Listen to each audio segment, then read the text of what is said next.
आज का विषय है एक्यूट किडनी इंजरी।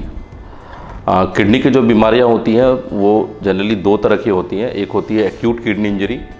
और एक होती है क्रॉनिक किडनी डिजीज़। तो आज एक्यूट किडनी इंजरी के बारे में हम थोड़ी देर बात करेंगे। तो एक्यूट किडनी इंजरी क्या है? एक्यूट किडनी इंजरी मतलब होता है अचानक किडनी का डैमेज हो जाना। अचानक किडनी का डैमेज होना मतलब कि पहले से आपकी किडनी स्वस्थ है, मजबूत है और वो एक नॉर्मल तरीके से काम कर रही हैं और अचानक किसी कारणवश वो किडनी जो है वो काम करना बंद कर देती है। काम करना बंद कर देती है मतलब कि जो किडनी के फंक्शन है, जैसे पेशाब बनाना, खून बनाना, बॉडी में जो टॉक्सिन का रिमूवल होता है उसको करना, साथ में आपकी दिमागी हालत को मेंटेन रखना। तो अचानक अगर किसी कारण से जो है किडनी जो है काम करना बंद कर देती है तो उसको एक्यूट किडनी इंजरी बोला जाता है। इसके लिए ये ज़रूरी है जानने के लिए कि इसके लिए एक्यूट किडनी इंजरी की बीमारी को कंफर्म करने के लिए ये चीज़ बेहद ज़रूरी है कि आपका जो पहले का रिपोर्ट है, मतलब जो आपकी जो प्रीवियस रिपोर्ट है किडनी की, वो बिल्कुल नॉर्मल हो, तभी आप एक्यूट किडनी इंजरी का डायग्नोसिस बना सकते हैं। या फिर पेशेंट को कोई और किडनी संबंधी बीमारियां पहले से नहीं होना चाहिए। एक्यूट किडनी इंजरी जो होता है वो बहुत रैपिड होता है, मतलब कि विदिन आज कल या परसों तक मान के चलिए आपकी किडनी ठीक ही, अचानक किसी कारणवश पेशेंट को डायरिया हुआ या किसी प्रकार का इन्फेक्शन हुआ या आपने कोई दवाइयाँ ले ली जिससे आपकी किडनी पे लोड पड़ गया, या फिर पेशेंट जो है को हार्ट अटैक आ गया या पेशेंट को स्ट्रोक आ गया। तो जनरली ये बीमारी जो है एक नॉर्मल किडनी में होती है और उसका कोई रीज़न होता है, मतलब एक्यूट मतलब कोई एक्यूट फैक्टर होना चाहिए। ये एक्यूट फैक्टर इन्फेक्शन हो सकता है, ये एक्यूट फैक्टर किसी भी प्रकार का आपके बॉडी में इवेंट हो सकता है जिसको आप मायोकार्डियल इन्फार्क्शन, जिसको हार्ट अटैक हो सकता है, ब्रेन स्ट्रोक हो सकता है, किसी प्रकार का इन्फेक्शन हो सकता है, या फिर जो यहाँ सीमांचल में देखता हूँ कि अत्यधिक पेन किलर का यूज़ करना, जिसको NSAID एक दवा होती है जिसको बोलते हैं ब्रूफेन,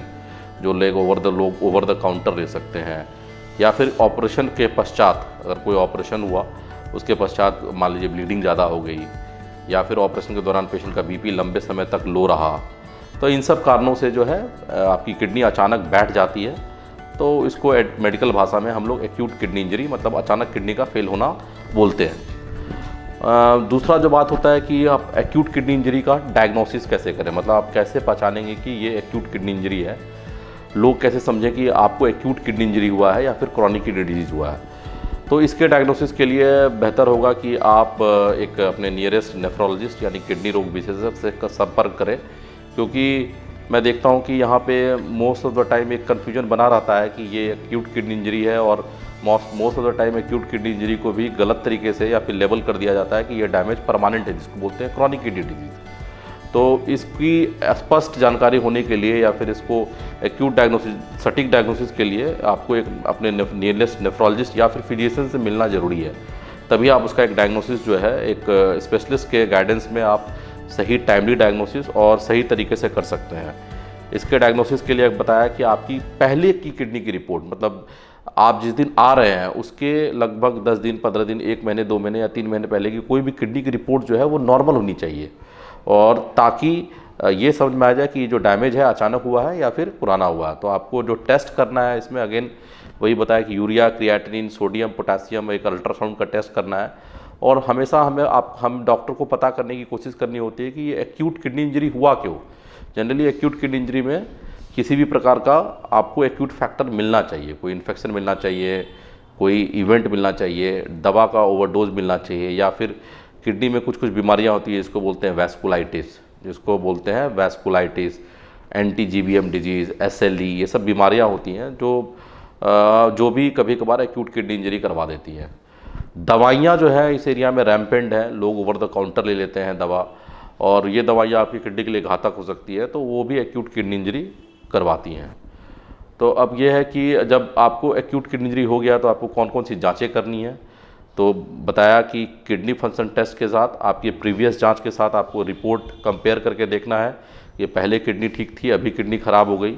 अगर पुरानी कोई रिपोर्ट ना हो तब उस समय एक्यूट किडनी इंजरी का डायग्नोसिस करना थोड़ा डिफ़िकल्ट हो जाता है डॉक्टर्स के लिए, और आपका एक्यूट किडनी इंजरी का डायग्नोसिस करने में डॉक्टर को थोड़ा समय लग सकता है। मतलब 1 दिन 2 दिन 3 दिन पेशेंट जो है डॉक्टर को देखना पड़ता है कि पेशेंट की जो किडनी की स्थिति है कैसी है, और सारी जांच को कंपेयर करके और उसको एक कंप्रिहेंसिव तरीके से देखकर ही फिर एक्यूट किडनी इंजरी का डायग्नोसिस बनाया जाता है। तो उसके बाद है कि एक्यूट किडनी इंजरी का ट्रीटमेंट कैसे करें, क्या होना चाहिए एक्यूट किडनी इंजरी का ट्रीटमेंट। तो एक्यूट किडनी इंजरी का ट्रीटमेंट जो है वो एक्यूट फैक्टर जो है जिसके कारण आपकी किडनी डैमेज हुई है उसके कारण उसका ट्रीटमेंट आप करेंगे तो उसके साथ साथ किडनी भी ठीक होगी। मान लीजिए पेशेंट को हार्ट अटैक आया और हार्ट अटैक के साथ किडनी का डैमेज हुआ, तो इसका ट्रीटमेंट बेसिकली किडनी को सपोर्ट करने के साथ साथ आपको प्राइमरी ट्रीटमेंट हार्ट अटैक का करना पड़ेगा, क्योंकि हार्ट डैमेज होने के कारण ही किडनी पर जोर पड़ा है। तो हार्ट अटैक का अगर आप ट्रीटमेंट कराइएगा तो साथ साथ में आपकी किडनी भी रिकवर करेगी। मान लीजिए किसी को इन्फेक्शन हुआ तो इन्फेक्शन का ट्रीटमेंट कीजिएगा तो किडनी भी ठीक हो गई, किसी को डायरिया हुआ तो डायरिया का ट्रीटमेंट कीजिएगा तो किडनी भी ठीक हो गई। तो जो एक्यूट किडनी इंजरी का ट्रीटमेंट है वो बेसिकली जो एक्यूट फैक्टर है उसका ट्रीटमेंट करना चाहिए। अब इसमें नेफ्रोलॉजिस्ट मतलब किडनी रोग विशेषज्ञ का रोल कहाँ है कि एक्यूट किडनी इंजरी में याद रखिए एक घातक बीमारी है।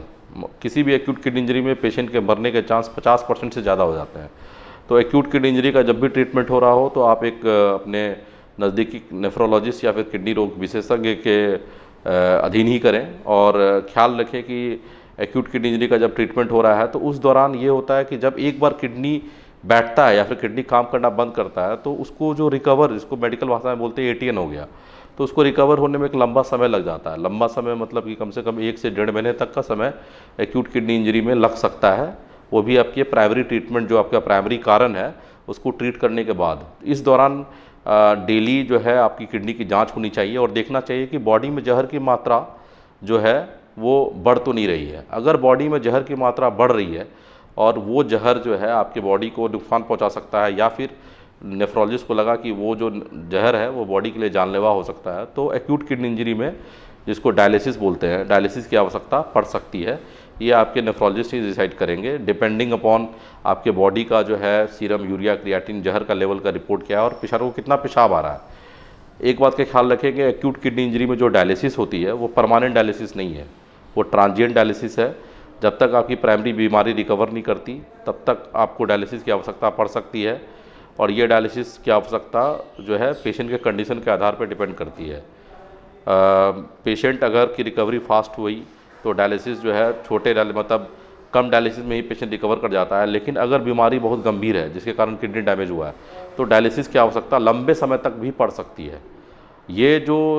जो समय है डायलिसिस, कितने लोग प्राय ये प्रश्न पूछते हैं सर कितने दिन तक डायलिसिस चलेगा, तो जब तक पेशेंट का पेशाब का अपने आप मतलब पेशाब का परिमाण जो है अपने आप रिकवर नहीं करता विदाउट डायलिसिस और बॉडी में जहर का लेवल एक सर्टेन मात्रा से कम नहीं होता,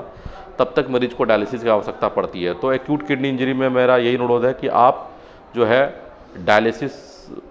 जब भी रिक्वायर्ड हो वो करें। ये दिमाग में ना सोच ले कि एक बार डायलिसिस, जनरली यहाँ लोगों की अवधारणा है कि एक बार डायलिसिस स्टार्ट करने के बाद वो जीवन भर डायलिसिस की ज़रूरत पड़ सकती है। ऐसा ये नहीं है। एक्यूट किडनी इंजरी में डायलिसिस की ज़रूरत ट्रांजिएंट होती है, और अगर आप उचित टाइम पर डायलिसिस कराएंगे तो पेशेंट की रिकवरी फास्ट होगी और जो जानलेवा कॉम्प्लिकेशन होने के चांसेस होते हैं वो भी काफ़ी कम होंगे। तो टाइमली डायलिसिस बहुत ज़रूरी है। साथ में जो प्राइमरी उपचार है उसको आप ज़रूर करें, और इससे जो है किडनी की रिकवरी अच्छी होगी और आप जल्दी ठीक हो सकेंगे। अगला सवाल लोग पूछते हैं कि क्या जब एक्यूट किडनी इंजरी हुआ तो क्या पेशेंट को एडमिट करने की ज़रूरत है या फिर घर पे ट्रीटमेंट करना ज़रूरी है। मेरा सलाह यही होगा कि एक्यूट किडनी इंजरी में अगर बॉडी में यूरिया क्रिएटिन का लेवल ज़्यादा है, पेशेंट को पेशाब की मात्रा में कमी है, पेशेंट को हीमोग्लोबिन की कमी है, और जिस कारण से एक्यूट किडनी इंजरी हुआ, मान के चलिए इन्फेक्शन है या फिर हार्ट अटैक है, तो अगर जिस कारण से एक्यूट किडनी इंजरी हुआ अगर वो एक्यूट फैक्टर घातक है या फिर जानलेवा है या फिर नियरेस्ट फिजिशियन बोलते हैं कि नहीं ये जो बीमारी है ये आईपीडी लेवल या फिर एडमिट करके ही ट्रीट करना चाहिए, तो most of the time acute kidney injury का जो ट्रीटमेंट है वो आईपीडी बेसिस यानी कि एडमिट करके ही किया जाता है, और इसमें एडमिशन जो है लंबे समय तक चल सकता है। जब तक पेशेंट का पेशाब का मात्रा खुले ना और जब बॉडी में यूरिया क्रिएटिन का लेवल अपने विदाउट डायलिसिस ना घटे तब तक एडमिशन की ज़रूरत पड़ती है। छोटे मोटे एक्यूट किडनी इंजरी जैसे अचानक 2-3 डायरिया हुआ, उसके बाद पेशाब थोड़ी देर के लिए रुक गया फिर आने लग गया, वो सब पेशेंट जो है वो ओपीडी बेसिस पे ट्रीट किए जा सकते हैं, जहाँ पे पेशेंट की हालत जो है जिसको जनरल कंडीशन बोलते हैं वो ठीक ठाक है। लेकिन आप समझ लें कि एक्यूट किडनी इंजरी जब भी आपको हो, क्रिएटिन का लेवल जैसे बढ़े और पेशाब की मात्रा जैसे घटे, आप नियरेस्ट नेफ्रोलॉजिस्ट से दिखाएं और उसका ट्रीटमेंट बहुत जल्दी करें, क्योंकि एक्यूट किडनी इंजरी का ट्रीटमेंट जितना जल्दी आरंभ होता है फिर पेशेंट की रिकवरी उतनी फास्ट होती है और हॉस्पिटल स्टे उतना छोटा होता है और पेशेंट की रिकवरी होने के चांस उतने ही ज़्यादा होते हैं। साथ में फाइनेंशियल भी पेशेंट को बेनिफिट बहुत ज़्यादा होता है, क्योंकि उसमें बहुत कम समय में जो उसको है टाइमली ट्रीट किया जा सकता है। तो एक्यूट किडनी इंजरी में याद रखेंगे, early treatment is the key. जितना जल्दी आप अपना ट्रीटमेंट आरंभ करेंगे पेशेंट उतनी जल्दी रिकवर करेगा। धन्यवाद।